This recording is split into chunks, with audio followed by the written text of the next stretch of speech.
Good morning to all of you and welcome to all of you OCIS PCS classes. कैसे हैं आप लोग? Hope so सभी अच्छे होंगे, सबकी पढ़ाई भी बहुत बेहतर चल रही होगी। तो हम लोग स्टार्ट करते हैं एक सुबह की शुरुआत मुद्दों के साथ कि कौन कौन से मुद्दे चल रहे हैं, कौन कौन से इश्यूज चल रहे हैं और क्लास की स्टार्टिंग जो हो रही है, एक मॉर्निंग की क्लास कैसी होनी चाहिए, बिल्कुल एक पॉजिटिव एनर्जी होनी चाहिए, बिल्कुल उत्साह से भरी होनी चाहिए, है ना। चलिए तो स्टार्ट करते हैं और देखते हैं फर्स्ट इश्यूज आज के करंट अफेयर्स के सेशन में कौन सी है।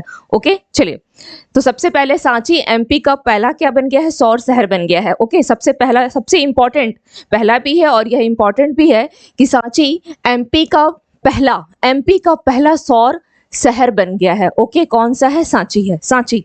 ओके चलिए, अब इसमें देख लेते हैं कि और इंपॉर्टेंट क्या है। चलिए ठीक है, सांची जो है वो कहां पर है? कर्क रेखा पर स्थित है। सांची कर्क रेखा पर स्थित है, इसलिए यह सूर्य की ऊर्जा को सोखने के लिए एक आदर्श स्थान है। ठीक है, यहाँ पे केवल ध्यान ये देना है कि ये कर्क रेखा पर स्थित है। नेक्स्ट इसके साथ क्या? नेक्स्ट इसके साथ कौन सा मुद्दा जुड़ा हुआ है देख लेते हैं। नेक्स्ट इसके साथ क्या है?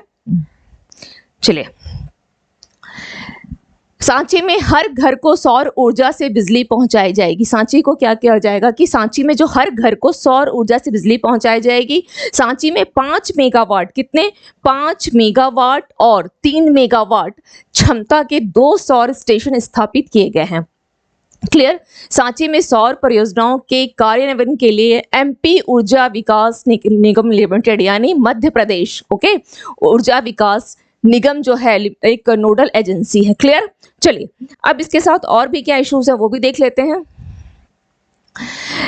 दीव, दिन के दौरान जो दीव है, दीव यानी जो केंद्र शासित प्रदेश दीव है ना, दीव केंद्र शासित प्रदेश दीव, तो दीव जो है दिन के दौरान, किसके दौरान? दिन के दौरान पूरी तरह से ऊर्जा पर चलने वाला भारत का पहला शहर है ये।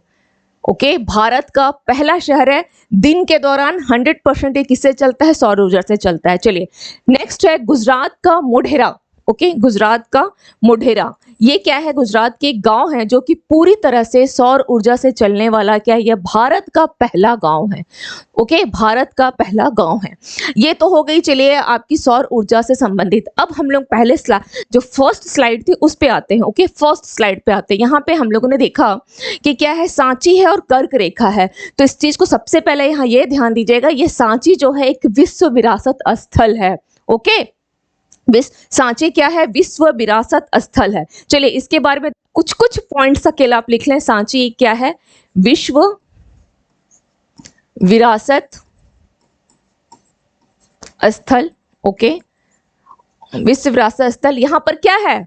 इसे क्या किया गया है? विश्व विरासत स्थल घोषित किया गया है। कब घोषित किया गया है? किसके द्वारा? यूनेस्को के द्वारा, यूनेस्को के द्वारा। ओके, यूनेस्को के द्वारा इसे विश्व विरासत स्थल घोषित किया गया है। कब किया गया है? 1989 में। ओके, 1989 में। यहाँ पर क्या है? क्यों किया गया है? यहाँ है सांची का स्तूप। यहाँ क्या है? सांची स्तूप। यहाँ क्या है? सांची स्तूप। और यह किसके द्वारा बनवाया गया था? यह सम्राट अशोक के द्वारा बनवाया गया था, सम्राट अशोक के द्वारा। अब बात आती है जब विश्व विरासत स्थल की, ठीक है, तो अभी तक टोटल कितने आपके यूनेस्को के द्वारा कितने ऐसे हैं जिनको वर्ल्ड हेरिटेज साइट घोषित किया गया है, विश्व विरासत स्थल घोषित किया गया है? तो अब तक कितने विश्व विरासत स्थल हैं? टोटल 40 हैं। टोटल 40 हैं। अगर फर्स्ट विश्व विरासत स्थल की बात की जाए, चलिए 40वां ही देख लेते हैं। कौन टोटल कितना है? 40 है। और 40वां कौन सा है? 40वां विश्व विरासत स्थल कौन सा है? तो यह कच्छ का रण। कच्छ का रण कहाँ है? ये कच्छ का रण आप लोग सभी जानते हैं कहाँ है? ये गुजरात में है। ओके, यह कहाँ है? गुजरात में है, गुजरात में। और इसी गुजरात में आप लोगों ने सिंधु सभ्यता या हड़प्पा कालीन सभ्यता का धौलावीरा का नाम सुना होगा। ओके, यहीं पर क्या है? हड़प्पा कालीन स्थल जो है धौलावीरा, कौन सा है? हड़प्पा कालीन, हड़प्पा कालीन स्थल कौन सा है? धौलावीरा, धौलावीरा। तो इसे विश्व विरासत स्थल जो है 40 इसी को घोषित किया गया है। ओके, ये धौलावीरा है। क्लियर? विश्व विरासत स्थल से अगर अब यूनेस्को ने सांची को घोषित किया हुआ है, सांची स्तूप को, जो कि 1989 में किया था। सांची स्तूप सम्राट अशोक के द्वारा बनवाया गया था। टोटल मैं थोड़ा और बैक आ जाऊँ ना, टोटल जो आपकी साइड जो घोषित है अब तक कितने हैं विश्व प्रसिद्ध स्थल, तो 40 हैं। और 40वां कौन सा है कभी कभी पूछ लेता है, तो कच्छ का रण। मैं हमेशा बोलती हूँ नेशनल पार्क वगैरह, बायोडायवर्सिटी पार्क कितने, इन सबको थोड़ा सा ध्यान में रखते हुए चले। ओके, कहीं से भी क्वेश्चन पूछ सकता है। अब यहाँ पर एक सवाल और है, सवाल तो ये कम है समझाने के लिए, जब यहाँ पे आई तो एक फैक्ट और बता दे रही हूँ कि जो फर्स्ट विश्व विरासत स्थल था, ओके, फर्स्ट विश्व विरासत स्थल, फर्स्ट विश्व विरासत स्थल किसे घोषित किया गया? किसे घोषित किया गया था? आगरा किला। आगरा किला, आप में से कुछ ऐसे होंगे जिनको जरूर मौका मिला होगा और वो लोग घूमने गए होंगे। आगरा किला, आगरा किला, ओके, किला है ये, मैं यहाँ फिर लिख दे रही हूँ, किला है। और इस आगरा किला को 1983 में, ये पहला विश्व विरासत स्थल है, ये फर्स्ट विश्व विरासत स्थल है आगरा का किला। क्लियर? डन? डन? इस चाहे तो इसका स्क्रीनशॉट ले लें, ओके, ले सकते हैं, स्क्रीनशॉट ले लें। फिर मैं आगे फिर अब बताती हूँ। चलिए अब यहाँ पर कुछ और चीजों को देख लीजिए। यहाँ पर आपको एक शब्द मिला है कर्क रेखा। यहाँ पर क्या है? एक शब्द है कर्क रेखा। कर्क रेखा पर क्या सांची स्थित है? कर्क रेखा पर है। तो आप लोगों को हो सकता है इस तरह से क्वेश्चन जोड़ करके ज्योग्राफी वाले सेक्शन में दे सकता है कि कर्क रेखा पर टोटल कितने राज्य स्थित हैं। कर्क रेखा पर अगर बात की जाए, कर्क रेखा पर, ओके, मैं इसे थोड़ा म्यूट करूं। चलिए, ये हो गया। कर्क रेखा पर कितने राज्य आएंगे? कर्क रेखा पर टोटल कितने राज्य हैं? टोटल आपके 8 राज्य हैं। ओके, 8 राज्य हैं कर्क रेखा पर। और वो कौन कौन से हैं? कौन कौन से हैं? गुजरात है, राजस्थान है, गुजरात, राजस्थान। मैं एक सीक्वेंस में लिखते जा रही हूं, ठीक है? गुजरात, राजस्थान,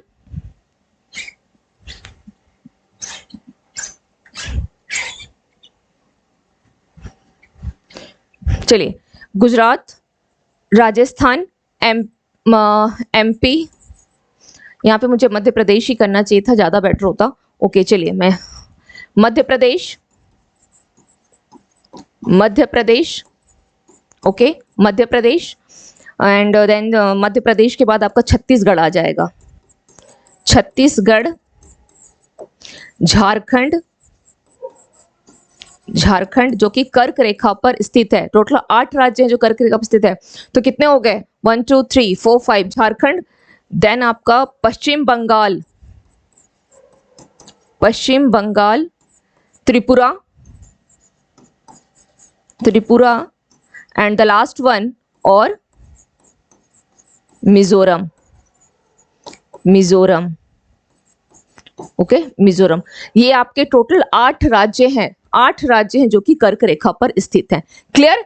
तो इस इशू से आपके इस प्रकार से कुछ और भी क्वेश्चंस बन सकते हैं। हेडलाइन को बिल्कुल दिमाग में बैठा के रखिएगा। दीव जो है आपका केंद्र शासित प्रदेश, वो दिन में पूरी तरीके से सौर ऊर्जा से चलने वाला क्या है? वो पहला शहर है। और गुजरात का मोढेरा भारत का पहला गांव है जो पूर्ण रूपेण सौर ऊर्जा से संचालित होता है।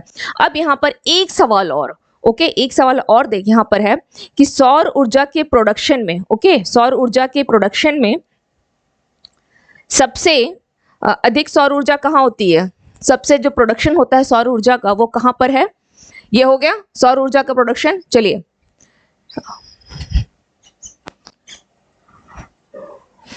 सौर ऊर्जा, यहां पर थोड़ा ध्यान दीजिएगा। सौर ऊर्जा, ओके, सौर ऊर्जा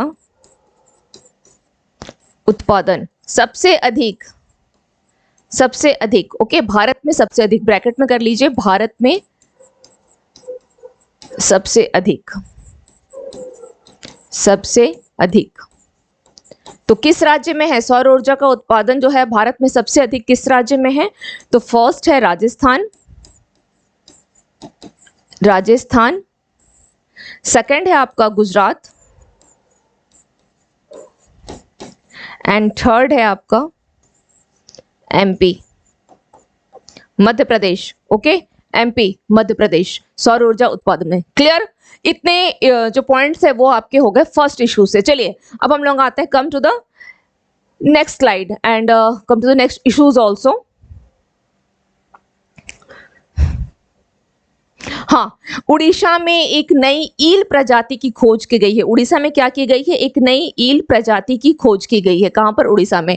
zoological survey of India, zoological survey of India यानी ZSI, okay, zoological survey of India GSI के वैज्ञानिकों ने उड़ीसा के कहां पर? गंजाम जिले में, गंजाम जिले में पलूर एक नहर है, ओके, गंजाम जिले में पलूर एक नहर है, जहां से क्या हुआ? ईल, ईल, ईल क्या है? One kind of fish. आप इमेज में भी देख रहे होंगे, ईल क्या है? वन काइंड ऑफ फिश है। तो ईल की एक नई प्रजाति की खोज की गई है और इसका जो नाम रखा गया है वो भी उड़ीसा के पुराना नाम क्या था? उड़ीसा को पुराना प्राचीन जो नाम है उड़ीसा का क्या है? कलिंग है। तो इसे क्या नाम दिया गया है? पीसोडोनो फिश। फिश तो ये है ही, मछली फिश है, तो पीसोडोनो फिश कलिंग रखा गया है, ओके, इस प्रजाति का नाम। बस केवल इतना ही। हाँ, अब बात आ गई उड़ीसा की, तो उड़ीसा से दो योजनाएं जो चली है, एक है उद्यान, यहाँ पे मैंने बताया था, याद होगा किसी को और किसी को याद नहीं होगा, चलिए यहाँ पे फिर से लिख लें। उड़ीसा की दोनों योजनाएं जो हैं वो कौन कौन सी हैं? उड़ीसा के कौन सी वो दो योजनाएं हैं? मो घर आवास योजना, मो घर आवास, Awas Yojana, okay, Awas Yojana first, and दूसरा कौन सा है? मो घर आवास योजना। और दूसरी कौन सी है, याद है? चलिए लिखें इसको, यहां पे इसको भी लिख लीजिए। Orissa for AI, Orissa for AI and AI for youth, okay, ये एक पहल उड़ीसा फॉर AI और AI फॉर यूथ जो है, एक पहल जो है उड़ीसा फॉर यूथ और AI फॉर यूथ, ओके, यानी उड़ीसा फॉर आर्टिफिशियल इंटेलिजेंस और आर्टिफिशियल इंटेलिजेंस फॉर यूथ, ये क्या है? एक प्रोग्राम वहां पर चलाई जा रही है, एक पहल वहां पे उड़ीसा गवर्नमेंट के द्वारा की गई है। चलिए नेक्स्ट इश्यूज देखते हैं। नेक्स्ट इश्यूज क्या है? केंद्रीय जल शक्ति मंत्री द्वारा गोवर्धन के लिए एक एकीकृत पंजीकरण पोर्टल लॉन्च किया गया है। अब थोड़ा समझ लेते हैं कि इसमें क्या है। केंद्रीय जल शक्ति मंत्री, तो सबसे पहले तो ये बताएं कि जो केंद्रीय जल शक्ति मंत्री हैं वो हैं कौन? कौन है जल शक्ति मंत्री? गजेंद्र सिंह शेखावत, गजेंद्र सिंह शेखावत, है ना, शेखावत जल शक्ति मंत्री यही हैं। इन्होंने क्या किया है? गोवर्धन, गोवर्धन के लिए एक एकीकृत पंजीकरण, यानी जितने भी मतलब आपको 10 जगह जाने की जरूरत नहीं रजिस्ट्रेशन के लिए, एक क्या होगा? एक ही जगह पंजीकरण पोर्टल को लॉन्च किया गया है। अब वो क्या है समझते हैं। गोवर्धन का फुल फॉर्म क्या है? गोवर्धन, इसको अगर आप लोग ऐसे लिखें, गोवर्धन, ओके, तो G stands for galvanizing, O stands for organic, B stands for bio, A for agro and R stands for resources। Clear? मुझे और लिखने की आवश्यकता नहीं है, काफी क्लियर मैंने यहाँ पे बता दिया है ना। गोवर्धन, ओके। चलिए अब इसका उद्देश्य क्या है, इसे एक एकीकृत पोर्टल क्यों लॉन्च किया गया है, तो इसके नाम से ही समझ में आ रहा है, गोवर्धन से नाम के समझ में आ रहा है। इसका उद्देश्य क्या है कि जो सर्कुलर इकोनॉमी है उसको बढ़ावा देने की दिशा में जो कचरे को क्या करना है, धन में बदलना है। ओके, किस लिए? सर्कुलर जो इकोनॉमी है, सर्कुलर इकोनॉमी को बढ़ावा देने के लिए करना क्या है, कचरे को, ओके, कचरे को धन में बदलना है। इसका जो मूल है, जो बेसिक चीज है वो है कचरे को धन में बदलना। किस लिए? सर्कुलर इकोनॉमी को बढ़ावा देने के लिए। चलिए इसका एक अगला भी उद्देश्य है, इसके दो उद्देश्य है यहाँ पर। एक नेक्स्ट उद्देश्य देख लेते हैं क्या है।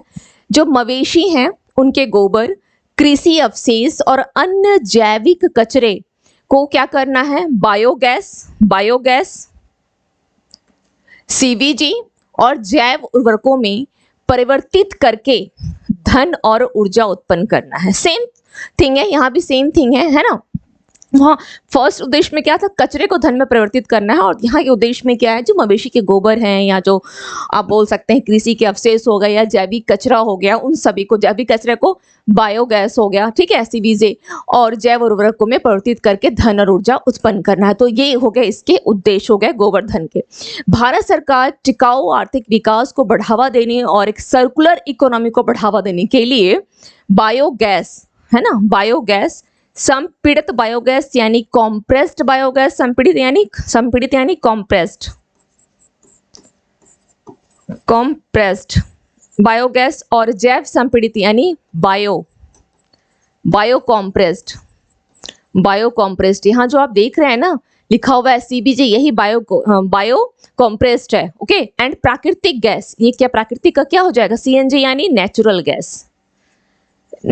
गैस। ओके, संयंत्रों की स्थापना के लिए एक मजबूत पारिस्थितिक तंत्र बनाने का इरादा रखती है भारत सरकार का, ये एक पहल है। ओके, चलिए, तो इससे रिलेवेंट कोई डाउट, इससे रिलेवेंट किसी प्रकार कोई डाउट, एनी डाउट? चलिए नेक्स्ट इश्यूज देख लेते हैं। नेक्स्ट इश्यूज क्या है, भारत के एस एल्बन ने फिनाले बन्हेन टूनी 2023 साइकिलिंग में क्रीन में कांस्य पदक जीता है। ओके, तो कौन है ये एस एल्बन, इनके बारे में थोड़ा सा जान जाते हैं कि एस एल्बन जो है 2022 में 22 साल के ये UCI चैंपियन, क्या है ये UCI champions, okay, UCI champions league में भाग लेने वाले भारत के पहले साइकिल चालक थे ये। ओके, अब आपको ये बताना है कि जो UCI है ये है क्या, ये UCI क्या है? ओके, ये UCI क्या है? तो जो वन काइंड ऑफ क्या है, ये भी चैंपियंस लीग है, भाग लेने वाले भारत के पहले साइकिल चालक थे ये। क्या थे? पहले साइकिल चालक थे। ओके, चलिए ठीक है, चलिए अब इसमें वह 2018 UCI जूनियर ट्रैक, क्या है ये 2018 UCI जूनियर ट्रैक। ओके, इसमें इन्होंने क्या किया, साइकिलिंग वर्ल्ड चैंपियनशिप में, ठीक है, पदक जीतने वाले पहले क्या हो गए ये, पहले भारतीय हैं। ओके, किसमें है ये, 2018 UCI जूनियर में, UCI junior. Clear?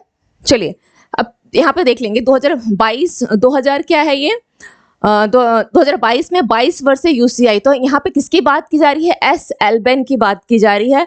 S eleven जो हैं वो UCI चैंपियंस लीग में भाग, भारत के पहले साइकिल चालक थे, ये ध्यान रखना है कि ये भारत के पहले साइकिल चालक थे। ओके, और दूसरा क्या है, जो जूनियर ट्रैक हुआ था साइकिलिंग की, उसमें वर्ल्ड चैंपियनशिप में पदक जीतने वाले भी पहले भारतीय हैं। ठीक है, पदक जीतने वाले ये पहले भारतीय हैं। क्या नाम है इनका, ये S eleven, S eleven. Okay, अच्छा, UCI फुल फॉर्म पता है, UCI की फुल फॉर्म है, ये जो आप UCI देख रहे हैं इसको आप ऐसे लिख लें, union, okay, union cyclist international, okay, international championship. Okay, UCI championship, जिसमें कि एस एल्बन ये भारत के जो हैं इनको कांस्य पदक जीते हैं। चलिए नेक्स्ट देख लेते हैं, नेक्स्ट देखते हैं, संयुक्त अरब अमीरात, ओके, यानी UAE, संयुक्त अरब अमीरात यानी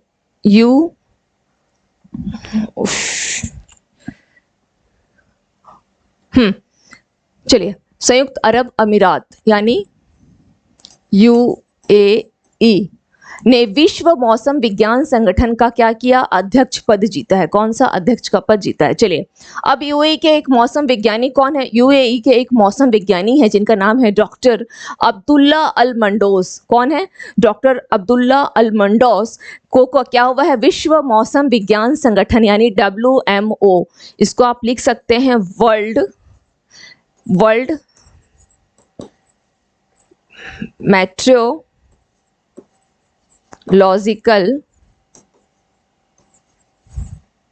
ऑर्गेनाइजेशन, ऑर्गेनाइजेशन के नए अध्यक्ष के रूप में किनको बनाया गया है, डॉक्टर अब्दुल्ला अल मंडोस, डॉक्टर अब्दुल्ला अल मंडोस को बनाया गया है। ठीक है, WMO का अध्यक्ष कहाँ के हैं ये, तो UAE के हैं। डॉक्टर अब्दुल्ला अल मंडोस को कब तक के लिए बनाया गया है, 4 साल के लिए, यानी 2023 से 2027 तक 4 साल के कार्यकाल के लिए इनको चुना गया है। अच्छा, 4 साल के लिए किसी और का भी जो टाइम पीरियड है उसको फिर से मतलब दोबारा उसी पद पर उनकी नियुक्ति हुई है, वो कौन है, कुछ याद है? कमेंट सेक्शन में जरूर बताइएगा कि कौन है। ओके, कमेंट सेक्शन में जरूर बताइएगा कि 4 साल के लिए उनके दोबारा उनको फिर से इलेक्टेड किया गया है, यानी री इलेक्टेड हुए हैं वो कौन है। ओके, उनका क्या नाम है और उनसे संबंधित कौन सा वो पद है। ओके, कमेंट सेक्शन में आप लोग मुझे बताइए। चलिए नेक्स्ट देख लेते हैं, नेक्स्ट क्या, इश्यूज हैं। हाँ, अब इनके बाद थोड़ा सा WMO के बारे में जान लेते हैं। यह संयुक्त राष्ट्र की एक विशेष एजेंसी है। इसका मुख्यालय कहाँ है? इसका मुख्यालय जिनेवा स्विट्जरलैंड में है। इसका 1950 में इसका क्या हुआ था? गठन हुआ था और 193 देश और क्षेत्रों से मिलकर ये बना है। तो 193 देश, इसमें ध्यान रखिएगा। इसके अधिदेश में मौसम, जलवायु और जल संसाधन, इन सब की ही तो ये जानकारी प्रदान करता है। ओके, चलिए नेक्स्ट इश्यूज देखते हैं क्या है नेक्स्ट इश्यूज। एडगर रिंकविक्स लातविया के नए राष्ट्रपति चुने गए हैं। ओके, कौन है एडगर?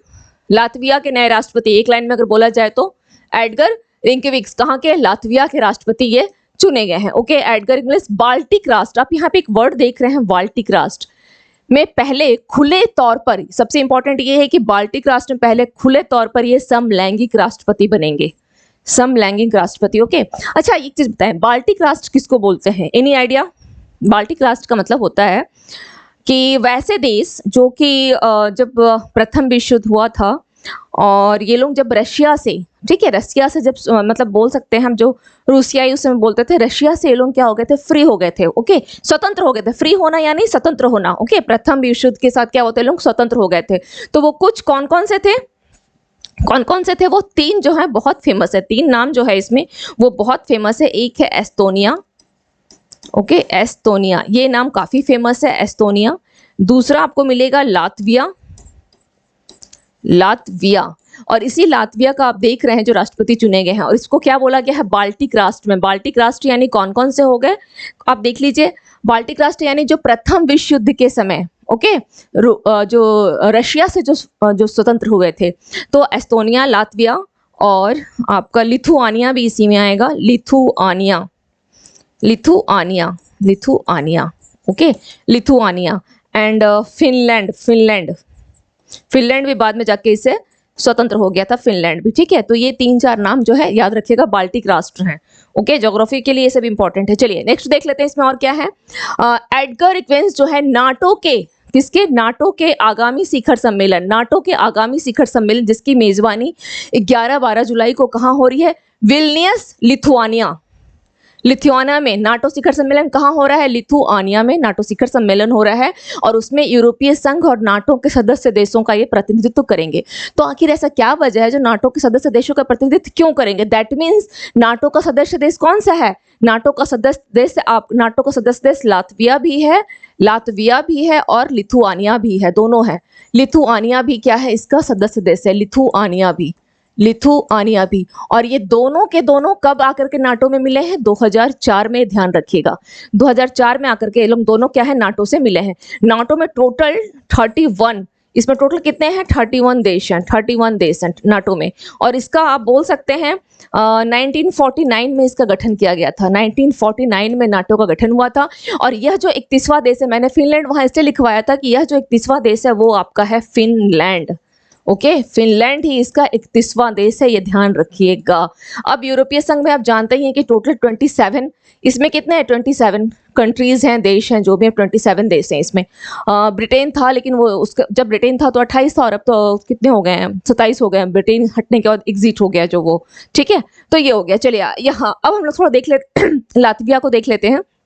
यह उत्तरी यूरोप के बाल्टिक क्षेत्र का एक देश है, बिल्कुल सही।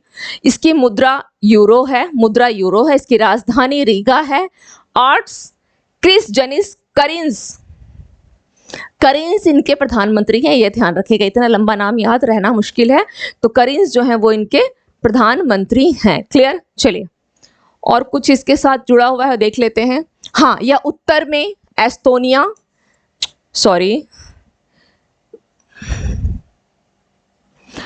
यह उत्तर में एस्टोनिया, दक्षिण में लिथुआनिया, पूर्व में रूस जिसे स्वतंत्र हुआ था, और दक्षिण पूर्व में बेलारूस से घिरा है, और पश्चिम में स्वीडन के साथ एक समुद्री सीमा साझा करता है।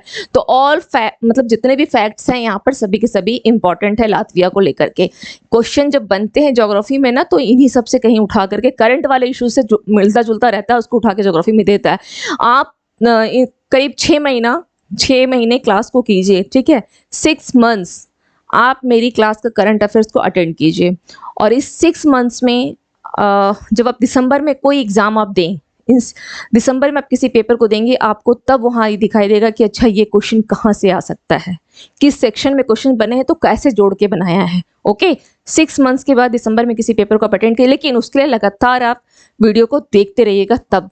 ओके, चलिए नेक्स्ट देख लेते हैं। नेक्स्ट इश्यूज क्या है। जनार्दन प्रसाद भारतीय भूवैज्ञानिक सर्वेक्षण के नए महानिदेशक बने हैं, बस इतना ही। ओके, भूवैज्ञानिक सर्वेक्षण यानी GSI,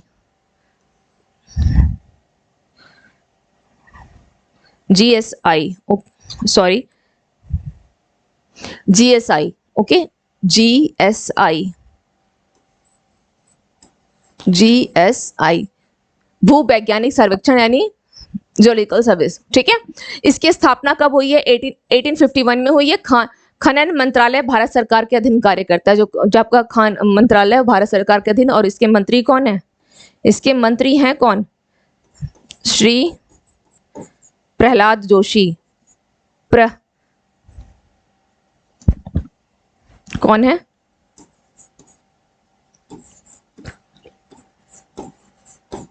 प्रहलाद जोशी। ओके, प्रहलाद जोशी हैं इसके। ओके, ये क्या है? जियोलॉजिकल सर्वे ऑफ इंडिया के कौन है? श्री प्रहलाद जोशी हैं, खनन मंत्रालय के मंत्री। चलिए नेक्स्ट देख लेते हैं। नेक्स्ट क्या है? यह दुनिया में इस तरह के सबसे पुराने संगठनों में से एक और भारत में दूसरा सबसे पुराना सर्वेक्षण है। यह भारत में भूवैज्ञानिक सर्वेक्षण और अध्ययन करने के लिए जिम्मेदार है। इसका मुख्यालय कोलकाता में है। GSI का मुख्यालय, थोड़ा ध्यान रखिएगा, कोलकाता में है। चलिए नेक्स्ट देख लेते हैं। भारत टीकों के परीक्षण के लिए केंद्रीकृत प्रयोगशाला नेटवर्क का सदस्य बन गया है। किसका बन गया है? केंद्रीकृत प्रयोगशाला नेटवर्क का सदस्य बन गया है। इसके बनने से इसका क्या फायदा है? ये जो केंद्रीकृत प्रयोगशाला जो नेटवर्क है उसका सदस्य बन गया है किस टीकों के परीक्षण के लिए भारत, उसका फायदा ये है कि वर्तमान में 13 देशों में 15 साझेदार सुविधाएं हैं। सुविधाएं क्या है? यह एपिडेमिक, ओके, क्या है? एपिडेमिक या पैंडेमिक रोग के प्रकोप के दौरान संभावित उपयोग के लिए टीकों का परीक्षण करने के लिए काम करता है। क्लियर? चलिए नेक्स्ट देख लेते हैं। अब है अमरेंदु प्रकाश ने steel Authority of India limited के नए अध्यक्ष प्रबंधन निदेशक के रूप में पदभार ग्रहण किया है। तो सेल के अध्यक्ष किनको बनाया गया है? अमरेंदु प्रकाश को। सेल के अध्यक्ष किनको बनाया गया है? अमरेंदु प्रकाश को सेल का अध्यक्ष बनाया गया है। सेल की स्थापना 1954 में हुई थी। सेल की स्थापना 1954 में हुई। यह भारत की सबसे बड़ी स्टील उत्पादक कंपनी है। ठीक है, इस्पात मंत्रालय के अधीन एक महारत्न, सेल को किसका दर्जा दिया गया है? महारत्न का दर्जा दिया गया है। और इसका मुख्यालय कहाँ है? नई दिल्ली है। अब सेल के रिगार्डिंग आप लोग 2-4 पॉइंट यहां पर लिख लें। सेल, ओके, सेल के रिगार्डिंग। तो सेल कितने हैं? फर्स्ट है आपका Bokaro steel city, Bokaro SAIL. Second है आपका दुर्गापुर सेल, ओके। थर्ड है भिलाई एंड फोर्थ है आपका Rourkela SAIL, okay, Rourkela SAIL. यहाँ पे क्वेश्चन आपसे ये पूछेगा, यहाँ पे जो क्वेश्चन बनते हैं कि किसके सहयोग से कौन सा बनाया गया है, ओके। तो बोकारो का यहाँ पे मैं यही लिख दे रही हूँ, ठीक है।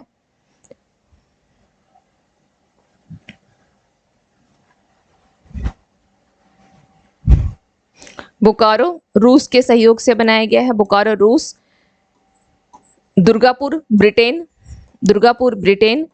इन 1959, क्योंकि 54 में क्या हुई है? सेल की स्थापना हुई है। राउरकेला जर्मनी के सहयोग से बनाया गया है 1959 में, यानी दुर्गापुर। और भिलाई बनाया गया है रूस के सहयोग से, यानी बोकारो और भिलाई ये दोनों रूस के सहयोग से हैं। बोकारो और भिलाई ये दोनों क्या है? रूस के सहयोग से है। ये बनाया गया है 1955 में। ये इसको आप स्क्रीनशॉट ले लें, या इसको अगर नहीं समझ में आ रहा है, क्लियर नहीं है, तो मुझे कमेंट सेक्शन में कमेंट कीजिएगा। ये इंपॉर्टेंट है, इसको आप लोग लिख लें, ठीक है। और इसके अध्यक्ष कौन है? अमरेंदु प्रकाश है। किसी ने मैंने कहा है 6 मंथ्स आप मॉर्निंग वाली वीडियो को एवरीडे आप देखिए, ठीक है। जैसा बता रही हूँ, और 6 आप दिसंबर में किसी पेपर को अटेंड कीजिएगा, फिर आप मुझे बताइएगा। ओके, चलिए नेक्स्ट इश्यूज देख लेते हैं। नेक्स्ट इश्यूज क्या है? उत्तर प्रदेश सरकार द्वारा एमएसएमई के लिए 15 दिवसीय मेगा पंजीकरण अभियान, यूपी गवर्नमेंट क्या कर रही है, 15 दिन का एक मेगा एमएसएमई के लिए 15 दिन का एक मेगा पंजीकरण अभियान को शुरू की है। तो आपको कुछ नहीं करना है, बस एमएसएमई की परिभाषा को देखना है। ओके, एमएसएमई की क्या परिभाषा है, बस उसको ध्यान रख लीजिए कि क्या होता है। जो सूक्ष्म उद्योग होते हैं उसके लिए अधिकतम 1 करोड़ तक का निवेश और अधिकतम 5 करोड़ तक का वार्षिक कारोबार, केवल इतना। इसके केवल थोड़ा फीचर को जान जाइए, अदरवाइज इसमें और कुछ नहीं है। ये सब इकोनॉमिक्स वाले सेक्शन के लिए इंपॉर्टेंट है। ठीक है, लघु उद्यम में कितना है, तो अधिकतम 10 करोड़ तक का निवेश है और अधिकतम 50 करोड़ तक का वार्षिक कारोबार है। मध्यम उद्यम में कितना है, 20 करोड़ तक का निवेश और 100 करोड़ तक का वार्षिक कारोबार, यानी सबका डबल होता गया है। ठीक है, चलिए नेक्स्ट देख लेते हैं। चीन के विरोध के बीच अमेरिका और ताइवान ने क्या किया है, व्यापार समझौते पर हस्ताक्षर किया। यानी चीन वहां पे पक्ष में नहीं था, फेवर में नहीं था, उसके बावजूद अमेरिका और ताइवान ने क्या कर लिया है, कुछ समझौते, व्यापार समझौते पर उसने हस्ताक्षर कर लिया है। एक्चुअली अभी कुछ दिन पहले वो मुद्दा छाया था ना कि इसने वो एक बैलून का कि गुब्बारा भेजा और उसने, अमेरिका का कहना है कि जासूसी गुब्बारा है, चीन ने कहा कि नहीं वो तो मौसम की जानकारी के लिए हमने उस गुब्बारा को छोड़ा था। तो इस तरह का कुछ मुद्दा चल रहा है वहां पे, जिसके कारण चीन जो है विरोध कर रहा है। ठीक है, बस इतना ध्यान रखिएगा। अभी अब हम लोग देख लेते हैं, कुछ फैक्ट्स देख लेते हैं। विश्व दुग्ध दिवस 1 जून को मनाया गया। यूको बैंक का नया एमडी अश्विनी कुमार। व्यक्तिगत सिगरेट पर स्वास्थ्य चेतावनी लगाने वाला दुनिया का पहला देश Canada.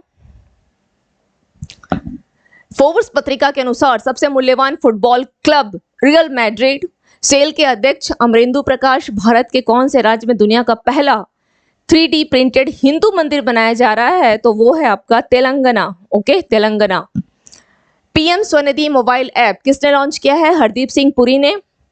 Phukot Karnali hydro electric project के लिए भारत के किस देश के साथ एमओयू पर हस्ताक्षर किए गए हैं, नेपाल ने किया है। किस राज्य सरकार द्वारा एमएसएमई के लिए मेगा पंजीकरण अभियान को शुरू किया गया है, और वो है उत्तर प्रदेश। चलिए नेक्स्ट देख लेते हैं। पहली प्रीमियम हैंडबॉल लीग कहाँ शुरू की गई, जयपुर में। किस देश ने नया आईआईटी खुलेगा, कहाँ पर, तंजानिया में। वेद कुमारी घई का निधन हो गया, वो कौन थी, तो वह संस्कृत की विद्वान थी। चलिए नेक्स्ट देख लेते हैं। महिला कबड्डी लीग का आयोजन दुबई में। हॉकी जूनियर एशिया कप का खिताब भारत ने जीता है पाकिस्तान को हराकर। नई लिबरेशन वॉर गैलरी का उद्घाटन ढाका में किया गया। क्लियर। चलिए लिंग समावेशी पर्यटन नीति को मंजूरी दी महाराष्ट्र ने। कावा महिला चैलेंज कप 2023 का खिताब जीता भारत ने। कावा याद है, कावा सेंट्रल एशिया वॉलीबॉल एसोसिएशन महिला चैलेंज कप का खिताब किसने जीता है, भारत ने जीता है। सभी जिलों में नशा मुक्ति केंद्र खुलने की घोषणा, तेलंगाना। इसके साथ और ध्यान रखिएगा, कावा के साथ एक और फैक्ट है कि भारत तो जीता है लेकिन उसने कजाकिस्तान को हराया था, और ये नेपाल में हुआ था जहां की 8 देश वहां पे खेले थे।